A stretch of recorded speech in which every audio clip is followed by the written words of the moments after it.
కేంద్ర సహకారం అందించేటువంటి విధానం మీద కూడా ఈరోజు చర్చించడం జరిగిందని చెప్పి తెలియజేస్తున్నామండి. అలాగే ఆగస్టు 15న అన్నా క్యాంటీన్లు ప్రారంభించడానికి పైన కూడా మరి చర్చ జరిగిందని చెప్పేసి మీకు తెలియజేస్తున్నాం. ఇదే కాకుండా మరి నీరు చెట్టు బిల్లుల పైన చాలామంది ఇక్కడికి మాకు అనేక సందర్భాల్లో ఇక్కడికి వచ్చి మాకు వాళ్ళ వినతులు ఇవ్వడం జరుగుతుంది. దానిపైన కూడా నీరు చెట్టుకు సంబంధించిన బిల్లులు ఏ విధంగా వాటిని రిలీజ్ చేయాలన్న దానిపైన కూడా చర్చించడం జరిగిందని చెప్పి తెలియజేస్తున్నాం.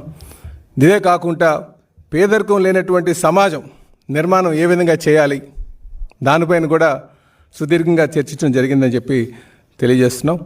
అలాగే జగన్మోహన్ రెడ్డి గారు విధ్వంస పాలన, ఫేక్ ప్రచారాలపైన ఈయన సోషల్ మీడియాని ఆసరాగా చేసుకుని అనేక తప్పుడు ప్రచారాలు చేస్తున్నటువంటి దానిపైన కూడా మరి చర్చించడం జరిగిందని చెప్పేసి తెలియజేస్తున్నాం. అలాగే